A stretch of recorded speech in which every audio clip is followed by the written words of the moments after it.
Dear English learners, in this video we are going to learn about different types of doctors. তো doctor of heart অর্থাৎ হৃদযন্ত্রের যে doctor তাকে বলা হয় কি কার্ডিওলজিস্ট। এরপর ডক্টর অফ স্কিন অর্থাৎ আমাদের চামড়া সংক্রান্ত যে ডক্টর তাদেরকে বলা হয়ে থাকে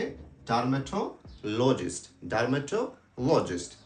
এরপরে ডক্টর অফ বোন আমাদের শরীরের বিভিন্ন অঙ্গ প্রত্যঙ্গের হাড় সংক্রান্ত অর্থাৎ হাড় বিষয়ক যে ডক্টর তাদেরকে বলা হচ্ছে অর্থোপেডিক। এরপর হচ্ছে চাইল্ড অর্থাৎ শিশু সংক্রান্ত শিশু বিষয়ক যারা ডক্টর তাদেরকে বলা হয়ে থাকে পেডিয়াট্রিশিয়ান। এটি খুবই ইম্পর্টেন্ট প্রত্যেকের জন্য, আশা করি সবাই এটি মনে রাখবেন। এরপর ডক্টর হচ্ছে ব্রেইন অর্থাৎ আমাদের মস্তিষ্ক রিলেটেড যে ডক্টর তাদেরকে বলা হয়েছে নিউরোলজিস্ট। এরপর হচ্ছে আমাদের চোখ সংক্রান্ত যে ডক্টর তাদেরকে বলা হয়েছে অপথ্যালমোলজিস্ট।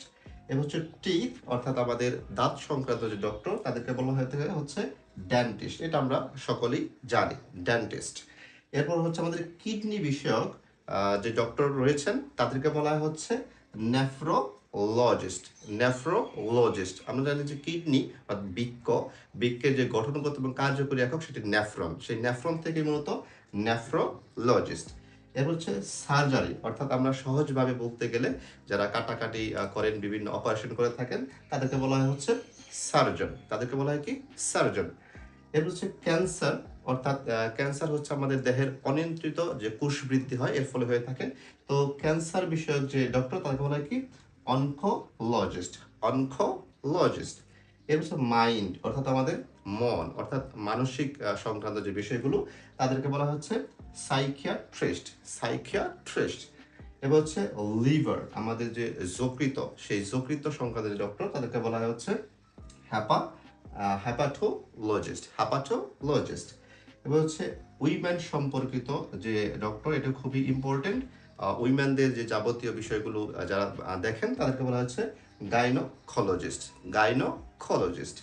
এবার হচ্ছে আমাদের লাংস অর্থাৎ আমাদের দেহের ফুসফুস সংক্রান্ত যে ডক্টর তাদেরকে বলা হয়ে থাকে হচ্ছে পালমোনলজিস্ট।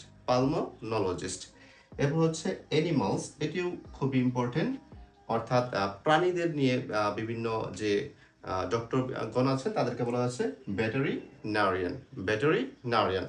I hope this video will be helpful for all of you. So give me a like for more English updates.